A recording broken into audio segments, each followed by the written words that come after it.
यह कहानी है एक रानी और एक साधु की, और कैसे रानी अपनी प्यास को एक साधु के साथ बुझाती है। तो चलिए शुरू करते हैं। किसी समय एक शक्तिशाली राज्य था जिसका नाम था सूरजनागढ़। इस राज्य की रानी, रानी वसुधा, अपनी अद्वितीय सुंदरता और चतुराई के लिए प्रसिद्ध थी। उसका विवाह राजा विक्रमसेन से हुआ था, जो एक वीर योद्धा थे। लेकिन युद्धों और राजनीति में व्यस्त रहने के कारण वे अपनी रानी को वह प्रेम और समय नहीं दे पाते थे जिसकी उसे हमेशा चाहत थी। उधर राज्य के सुदूर वन क्षेत्र में एक सिद्ध साधु महायोगी वीरेशानंद का आश्रम था। वे कठोर तपस्या में लीन रहते थे और यह प्रसिद्ध था कि उन्होंने सभी सांसारिक इच्छाओं को त्याग दिया था।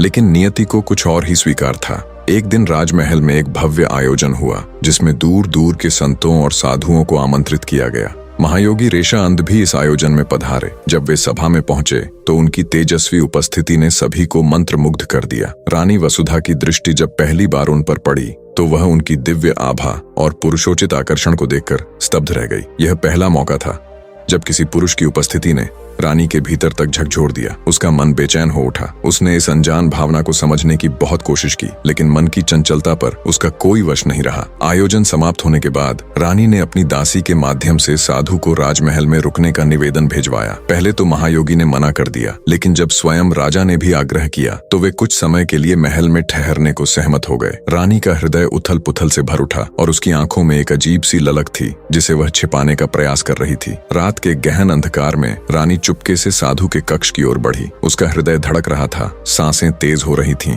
उसने धीरे से कक्ष के द्वार पर दस्तक दी। साधु ने ध्यान भंग होते ही पूछा, कौन है? रानी ने कोमल स्वर में उत्तर दिया, मैं वसुधा हूं महाराज, आपसे कुछ महत्वपूर्ण वार्ता करनी है। महायोगी कुछ क्षण शांत रहे, फिर द्वार खोल दिया। रानी भीतर प्रविष्ट हुई और उनके बीच एक गहरा सन्नाटा छा गया। दीपक की मंद रोशनी में रानी की चंचल आंखें साधु को टटोलने लगीं। साधु ने गंभीर स्वर में कहा, रानी, इस समय यहाँ आना उचित नहीं। आपको कुछ आवश्यकता थी? रानी ने धीरे से कहा, महायोगी, मैं जीवन के एक ऐसे मोड़ पर खड़ी हूं जहां मन और तन दोनों अशांत हैं। मेरे जीवन में प्रेम की कमी है। मुझे आपकी निकटता में एक अनोखी शांति का अनुभव होता है।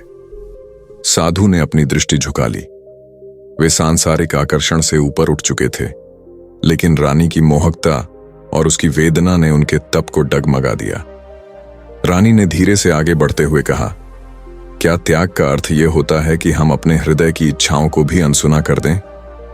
महायोगी ने अपनी आंखें बंद कर लीं, लेकिन उनके भीतर एक विचित्र स्पंदन जाग उठा। वासना का जाल उन्हें अपनी ओर खींचने लगा। रानी ने धीरे से उनका हाथ पकड़ लिया। यह स्पर्श साधु के लिए एक नई अनुभूति थी। उन्होंने कभी किसी स्त्री को इस प्रकार अपने निकट अनुभव नहीं किया था। उनका मन एक भंवर में फंसने लगा। रानी ने कहा, संयम का मार्ग कठिन है, लेकिन प्रेम से बढ़कर कुछ भी नहीं। साधु ने गहरी सांस ली। उन्होंने रानी की ओर देखा और उनकी आंखों में एक तीव्र आकर्षण जागृत हो गया था। लेकिन तभी उनके भीतर की चेतना जागी और उन्होंने तुरंत अपना हाथ छुड़ाया। फिर कठोर स्वर में बोले, रानी, यह उचित नहीं। मैं एक साधु हूं। मेरा मार्ग भिन्न है। यह क्षणिक आकर्षण तुम्हें दुख के अतिरिक्त कुछ नहीं देगा। रानी की आंखों में आंसू आ गए। उसने धीमे स्वर में कहा, तो क्या मेरी इच्छाएं अनसुनी ही रह जाएंगी?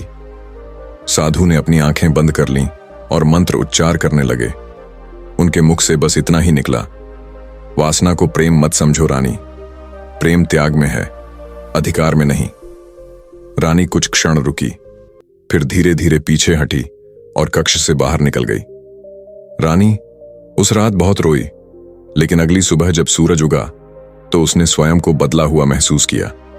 उसने समझ लिया था कि वासना क्षणिक है, लेकिन प्रेम त्याग और सम्मान से पूर्ण होता है।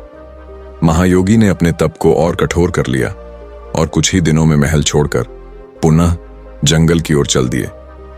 रानी ने भी स्वयं को अपने राज्य और प्रजा की सेवा में समर्पित कर दिया।